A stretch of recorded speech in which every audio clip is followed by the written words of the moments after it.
तो बच्चों अब ये चैप्टर 2 स्टार्ट हो गया है, Gauss's law and it's applications. ठीक है, और सीबीएसई में ये फर्स्ट चैप्टर में ही है और आरबीएसई में ये अलग से नया चैप्टर है, चैप्टर 2। तो एक बात याद रखना, गॉसेस लॉ से पहले मैं आपको बताता हूँ, हम इलेक्ट्रिक फ्लक्स पढ़ चुके हैं। इलेक्ट्रिक फ्लक्स हमने पढ़ा था कि अगर कोई भी सरफेस है तो इससे जो भी normally electric field lines pass होती हैं, the number of these electric field lines is called electric flux. ठीक है, किसी भी सरफेस से जो भी इलेक्ट्रिक फील्ड लाइंस पास होंगी उनके नंबर को, जो नॉर्मली पास होंगी, number of these electric field lines is called electric flux, कि कितने number of electric field lines उस सरफेस से पास हुई। अब ये सरफेस जो थी यहाँ पे, ये अभी हमने 2D की बात की थी। 2D मतलब स्क्वायर हो सकता है, ये स्क्वायर हो सकता है, सर्कुलर सरफेस हो सकती है ये। ठीक है, तो अभी तक जो हमने रेक्टेंगुलर हो सकती है, तो ये 2D है अभी केवल। ठीक है, लेकिन अब आता है गॉसेस लॉ। तो गॉसेस लॉ में 3D सरफेस आएंगी। कैसी सरफेस आएंगी? 3D सरफेस मतलब क्लोज सरफेस आ जाएंगी। अब क्लोज सरफेस में क्या क्या आ सकता है? सर्कल, स्फीयर आ सकता है, सिलेंड्रिकल सरफेस आ सकती है, क्यूब आ सकता है, क्यूबॉइड आ सकता है। तो ये सब कैसी है? अब इन दोनों में डिफरेंस क्या है? इसके लिए तो फॉर्मूला हमारे पास ई एस कॉस थीटा था। तो हम अब आप कहोगे सर हमने तो इलेक्ट्रिक फ्लक्स पहले भी निकाल चुका है। अब गॉसेस लॉ भी इलेक्ट्रिक फ्लक्स को ही निकालना सिखाता है आपको, लेकिन इलेक्ट्रिक फ्लक्स अब इसका नहीं निकलेगा। ये तो 2D सरफेस थी, उसके लिए फॉर्मूला क्या लगाओगे? E S cos theta. पर अब जो 3D सरफेस होंगी, 3D सरफेस में स्फीयर हो सकता है, सिलेंडर हो सकता है, क्यूब, क्यूबॉइड, कोन, ऐसी कोई भी 3D सरफेस जो बंद हो चारों तरफ से, क्लोज सरफेस, उसके लिए अब हम कौन सा लॉ देने वाले हैं? Electric field. फाइंड तो हम इलेक्ट्रिक फ्लक्स ही करेंगे, लेकिन अब इस फॉर्मूले से फाइंड नहीं होगा। अब डायरेक्ट गॉसेस लॉ से हम उसको फाइंड करेंगे जब सरफेस 3D होगी। तो ये बात पहले समझने वाली है कि गॉसेस लॉ का यूज हर जगह नहीं करोगे आप। 2D के लिए तो सीधे सीधे ई एस कॉस थीटा लगाओगे 2D सरफेस के लिए, और अगर 3D सरफेस है तब आप गॉसेस लॉ लगाओगे। अब गॉसेस लॉ कहता क्या, वो समझो। ये मान लो एक क्लोज सरफेस है। अब अगर इस पर, इसके अंदर एक पॉजिटिव चार्ज रखा हुआ है पूरी क्लोज सरफेस है, उसके अंदर एक पॉजिटिव क्यू चार्ज रखा है, तो ये चार्ज क्या निकालेगा? आपको पता है पॉजिटिव चार्ज क्या निकालता है? Electric field lines. और हर जगह, हर तरफ निकालेगा ये, प्लेन में भी, आगे भी, पीछे भी, सब तरफ इलेक्ट्रिक फील्ड लाइंस निकालेगा। अब ये इलेक्ट्रिक फील्ड लाइंस उस स्फीयर है या कोई भी क्लोज सरफेस है उससे पास होंगी। भाई मान लो ये रूम है, अब रूम के अंदर एक चार्ज रखा है, वो चार्ज इलेक्ट्रिक फील्ड लाइंस यहाँ से भी निकाल रहा है, यहाँ से भी निकाल रहा है, यहाँ से भी निकाल रहा है, सब जगह निकाल रहा है।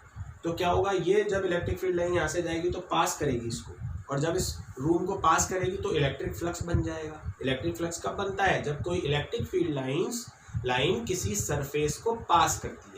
तो चार्ज अगर इस क्लोज सरफेस के अंदर है तो वो चारों तरफ अपनी इलेक्ट्रिक फील्ड लाइंस निकालेगा, और वो निकालेगा तो एक इलेक्ट्रिक फ्लक्स उस पूरे सरफेस से पास होने लग जाएगा। तो उस इलेक्ट्रिक फ्लक्स के लिए गाउस ने बोला कि ये जो इलेक्ट्रिक फ्लक्स पास हो रहा है क्लोज सरफेस से, it is the ratio of two quantities, एक तो sigma Q divided by epsilon not. ये फ्री स्पेस की बात है, अगर ये क्लोज सरफेस फ्री स्पेस में रखी हुई है तो इसको अगर हम लॉ के टर्म में बोले, इसका स्टेटमेंट देखें तो स्टेटमेंट क्या कहता है? इलेक्ट्रिक फ्लक्स, अब समझना ध्यान से आप, electric flux Passage through a closed surface is equal to the ratio of total charge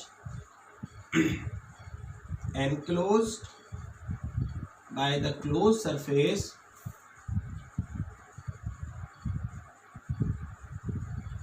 this is the total charge which is enclosed by the closed surface, and this is the permittivity of free space. And permittivity of free space. तो ये आपका Gauss's law है, उसका statement, और ये उसका formula. Clear है कहानी? अगर किसी भी क्लोज सरफेस के अंदर, ये 3D सरफेस है, आपको बनाना तो 2D में ही पड़ेगा, पर ये ध्यान रखना ये चारों तरफ से बंद है, यानी 3D सरफेस है। 3D सरफेस के अंदर एक चार्ज रखा हुआ है, ये इलेक्ट्रिक फील्ड लाइन निकाल रहा है जिससे एक इलेक्ट्रिक फ्लक्स बन रहा है।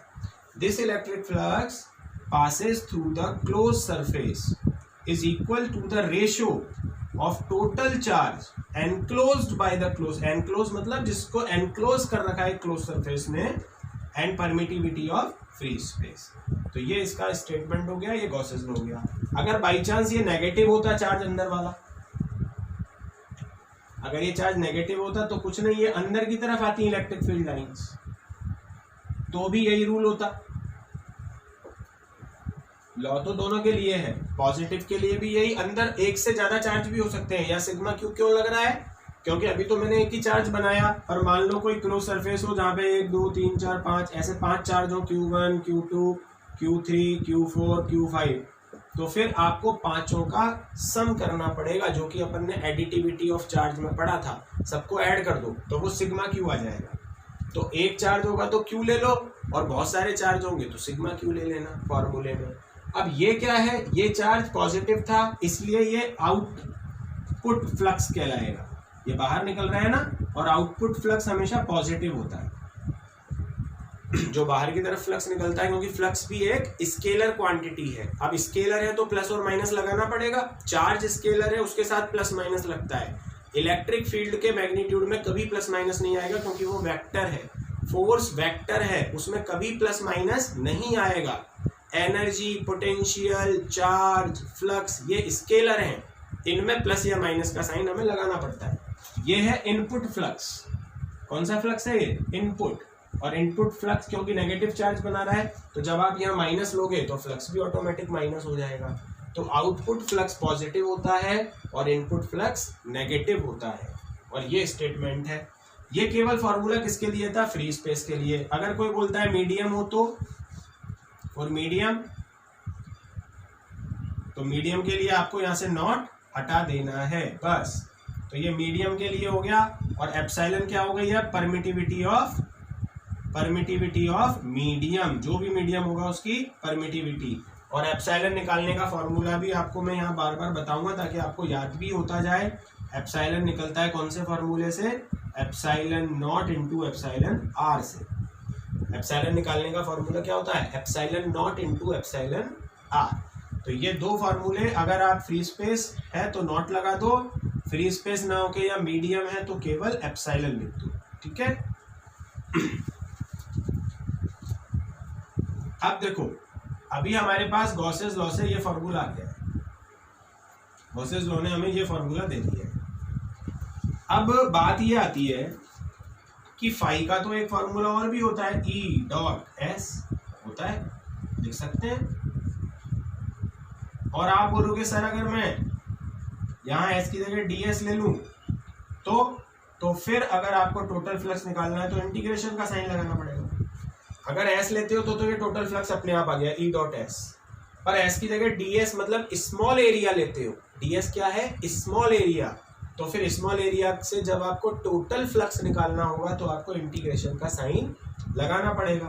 तो ये एक फॉर्मूला, अगर हम थोड़ा सा इसको और आगे बढ़ाएं, ये तो गॉसेस लॉ है, लेकिन डेरिवेशन में ये फॉर्मूला डायरेक्ट नहीं लगता, डेरिवेशन में ये फॉर्मूला यूज में आएगा। इसके आगे डेरिवेशन आएंगे, मेजर क्वेश्चंस आएंगे, तो डेरिवेशंस के अंदर ये फॉर्मूला यूज करना है। ये आता कैसे है? फ्लक्स को E.S लिख सकते हैं, लेकिन S टोटल एरिया है, इसकी जगह स्मॉल एरिया लेते हो तो बाहर इंटीग्रेशन का साइन लगा दो।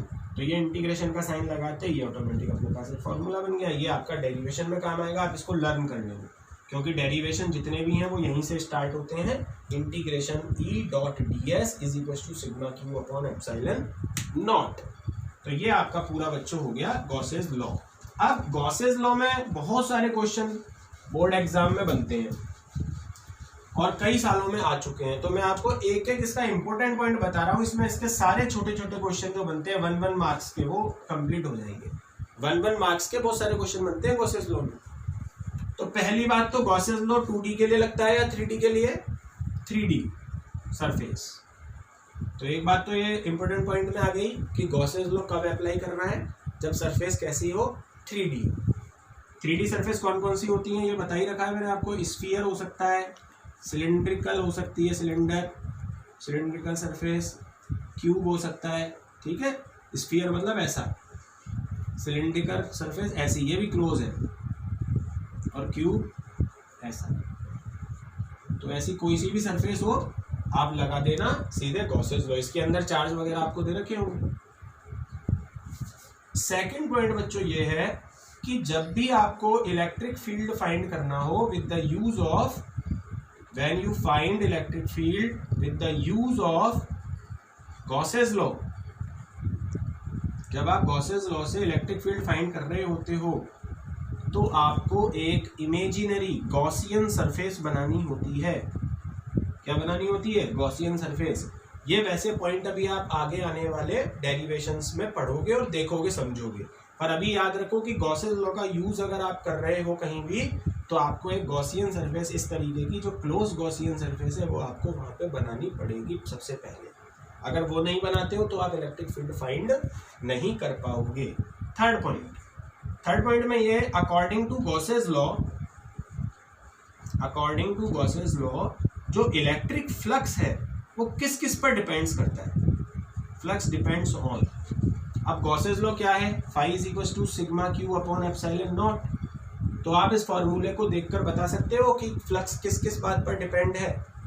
दो चीजों पर डिपेंड है। एक तो सिग्मा क्यू मतलब total charge enclosed by the close surface, एक तो इस बात पे डिपेंड है। समझे बात? इलेक्ट्रिक फ्लक्स किस किस पर डिपेंड हो गया? पहला टोटल चार्ज पर जो कि क्लोज सरफेस के अंदर है, और एक मीडियम पर। भाई एप्सिलॉन नॉट भी तो आ रहा है नीचे, तो एप्सिलॉन नॉट आ रहा है, यानी कि सेकंड पॉइंट किस पर डिपेंड है? मीडियम पर डिपेंड है।